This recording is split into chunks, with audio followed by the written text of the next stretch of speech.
Bonjour, Jean-François est de retour avec vous pour parler des données du COVID-19. Et on est aujourd'hui le 25 mars, donc les données fraîches d'aujourd'hui. La dernière fois que j'ai fait ça, c'était il y a 2 jours. Il y a certains d'entre vous qui avaient trouvé cette analyse assez intéressante. Donc, comme promis, je fais une mise à jour. Et il y a quelques changements. Pas juste dans les données, mais dans la manière dont on va les regarder. Voici encore ma colonne danger, qui est la même chose qu'avant, c'est-à-dire le ratio des morts sur les guérisons, oui. Mais ensuite, pour normaliser le tout et pour donner plus de poids aux pays où la situation est plus grave, selon la suggestion d'un auditeur, plutôt que de multiplier ce ratio par le nombre total de cas dans le pays, j'ai décidé de multiplier par le nombre de cas actifs. C'est beaucoup plus intéressant puisque un pays où la crise est à toute fin pratique terminée, comme en Chine, c'est pas vrai de dire que la situation est grave et que la Chine devrait être parmi les cas les plus graves, les plus avancés dans la liste. Donc, voici qui est beaucoup plus intéressant. Donc, j'ai apprécié cette suggestion d'un auditeur. Donc, c'est pas les mêmes calculs exactement que la dernière fois. La colonne apporte le même nom, mais c'est pas calculé de la même manière. Ce qui veut dire que ça donnera rien de comparer, de dire, oh, attends, ce pays-là, ce pays qui était en telle position la dernière fois, a maintenant monté ou descendu. Non, on fera pas vraiment ça, puisque ce serait comme comparer des pommes et des oranges. Là. C'est plus le même calcul. Mais cette fois-ci, c'est un calcul beaucoup plus intéressant, je trouve. Donc là, j'ai mis le tableau, j'ai trié le tableau en ordre de danger normalisé, selon le nouveau calcul. Donc ça, divisé par ça, fois ça. La deuxième colonne de tri, c'est en ordre croissant de cas actifs. Donc là, ici, on voit que le Népal est le moins pire pays.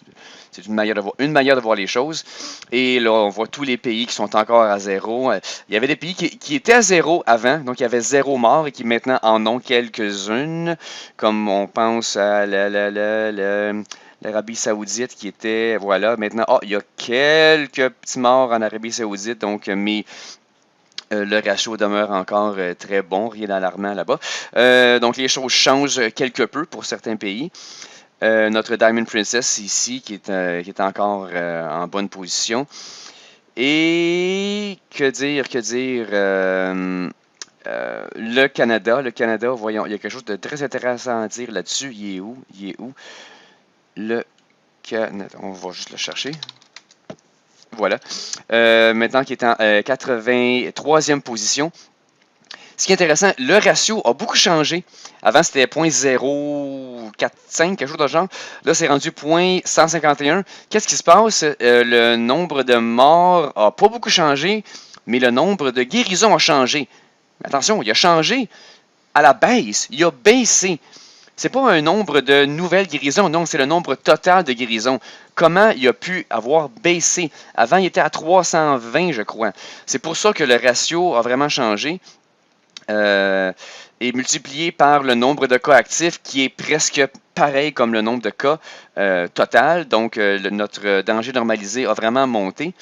Qu'est-ce qui se passe là? Eh bien, je comprends que c'est peut-être pour ça, finalement, que certains pays, on regarde nos fameux Pays-Bas, ici, les choses n'ont pas beaucoup changé. Avant, il y avait 2 guérisons et maintenant, il y en a 3. Donc, ça ne change pas beaucoup. C'est peut-être pour ça que certains pays ici, comme Brésil, Danemark et les Pays-Bas, sont très conservatifs, sont très conservatriseurs. C'est mieux comme ça, oui, c'est beau. Conservatisationnalisateurs avec leur guérison. C'est peut-être parce que, justement, ils ne veulent pas se tromper. Peut-être que le Canada, peut-être que mon pays ici avait dit oui, il y a 2 jours, on a 320 guérisons. Puis, oups, regardons ça. Certains de ces cas-là sont en rechute. Donc, on s'est trompé. C'est pas vraiment des. On a parlé trop vite. C'est pas des guérisons. C'est peut-être pour ça que certains pays sont conservateurs et ils veulent ils veulent attendre avant de se prononcer sur les guérisons. Donc, c'est peut-être pour ça qu'on a des pays où le ratio, il y a ici le ratio des Pays-Bas qui a empiré, qui a maintenant monté à 118. Oui, c'est tout aussi alarmant, mais maintenant, on comprend que c'est probablement, assurément, une question de on veut être prudent avant de se prononcer sur nos guérisons pour ne pas avoir des cas de rechute comme justement le Canada. Là, j'ai découvert que le Canada avait probablement des rechutes. Il y a probablement d'autres pays aussi où le nombre de guérisons a baissé. Je ne me suis pas attardé là-dessus, mais c'est probablement le cas sur quelques autres pays. Voyons voir ce qui se passe en Chine. Donc, encore une fois, le ratio qui n'a presque pas changé. C'est vraiment un signe que la situation est à toute fin pratique finie. Là-bas, on l'espère. Et en Italie, l'Italie qui n'est plus en troisième position, mais bien en cinquième position. Ça, c'est dû au fait qu'on multiplie maintenant par le nombre de cas actifs et non pas le nombre de cas total. Alors qu'au Brésil et au Danemark, le cas actif et cas total, c'est presque le même chiffre. C'est pour ça que ça a changé. Et les États-Unis, comme on avait déduit, comme on avait conclu la dernière fois, c'est là que c'est le pire. C'est là que c'est le pire. Si on conclut que les chiffres de guérison des Pays-Bas sont conservateurs et donc il n'y a pas de raison de s'alarmer avec ce petit 3-là, dans ce cas-là, je conclus que les États-Unis, c'est vraiment le pire endroit présentement. Le ratio a monté, a maintenant dépassé 2. Donc, il y a 2 fois plus de morts que de guérisons. Donc, la situation va en empirant. Le nombre de cas ne cesse de monter. Le nombre de cas actifs aussi. Donc, c'est vraiment pas beau ici. Notre danger normalisé, qui est alarmant aux Pays-Bas, mais là, maintenant, on sait pourquoi. Alors qu'aux États-Unis, il dépasse le 120 000 et ça, c'est vraiment inquiétant. Il y a autre chose justement à faire en comparant le nombre de cas actifs avec le nombre de cas total. Ça m'a fait demander, ça m'a fait réaliser qu'on pourrait se servir de ça pour savoir est-ce que la crise est passée. Je veux dire, c'est bien beau là, de savoir que les choses vont mal ici et là, et qu'on a un danger. Blablabla. Les beaux chiffres que j'ai concoctés ici sont intéressants, mais à quel point est-ce que la situation elle est terminée ou elle approche de la fin dans certains pays? Eh bien, j'ai créé une autre colonne que j'ai appelée la colonne de virulence. Et on va voir si on va trier. On va trier par la colonne de virulence. Voilà. Ça nous dit. Là, c'est un simple pourcentage. Qu'est-ce que c'est la virulence? C'est tout simplement le nombre de cas actifs sur le nombre de cas totaux. Donc, c'est un simple pourcentage. Sur tous ces cas-là, il y en a combien qui sont encore malades? Eh bien, voici ce que ça donne. En Chine, 4000 à peine sur 81 000. C'est pour ça que la virulence en Chine, elle est à peine à 5%. Donc, si on peut croire ces chiffres, la situation, elle est vraiment écartée. Elle est vraiment, à toute fin pratique, terminée en Chine. Mais c'est la seule place où les choses vont si bien. C'est ironique qu'on parle que les choses aillent si bien en Chine, mais c'est ça que les chiffres disent. Alors que sur le bateau Diamond Princess aussi, ça va bien. Sinon, les autres pays, regardez, ça monte en flèche. 38, 50, 50 et là 60. Et là, ce n'est que des 60, 70 et beaucoup de 80, 90. Donc, dans tous ces autres pays, le nombre de cas actifs est à toute fin pratique semblable au nombre de cas total. Donc, si on a beaucoup de 90 et plus. Donc, la situation est loin d'être écartée dans tous ces pays ici. Et voilà qui n'est pas très jojo.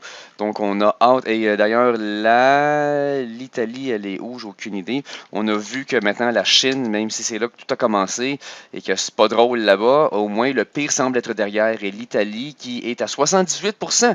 Quand même!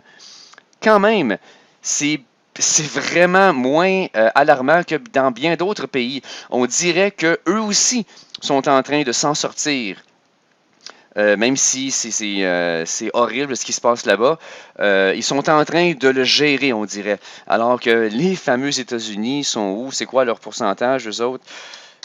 On va les trouver, ils sont là. Et voilà, un beau 98% de cas actifs sur les cas totaux. Ouais, c'est pas drôle, c'est pas drôle. On va retourner, tiens, on s'était dit qu'on allait, danger normalisé, on s'était dit qu'on allait jeter un coup d'œil à la Turquie. Elle est où? Elle est où? Elle est ici. Pourquoi elle est ici? Non, c'est ça. Il n'y a toujours pas de, de cas de guérison. Toujours pas de cas de guérison. Et pourtant, les morts ont monté. Donc, encore une fois, à cause de la manière dont j'ai fait mon calcul, on ne peut rien conclure. C'est mort divisé par 0. Donc, il n'y a pas de ratio. Mais c'est toujours aussi inquiétant. Au moins, les nouveaux cas ne pullulent pas. Donc, le nombre de cas total n'a pas vraiment augmenté. Le ratio de cas actifs est très élevé, mais donc c'est ça, les choses ne changent pas énormément. C'est juste curieux qu'il n'y ait toujours pas de guérison, probablement, encore une fois, pour des raisons de conservatisme.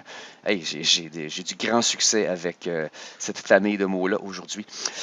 Donc, voici qui conclut l'analyse d'aujourd'hui, en ce 25 mars. Et là, je me demande, parce que justement, il y a des pays qui sont conservateurs, qui attendent avant de nous publier les cas de guérison, je me demande, est-ce que ça vaut la peine que je continue à faire ceci?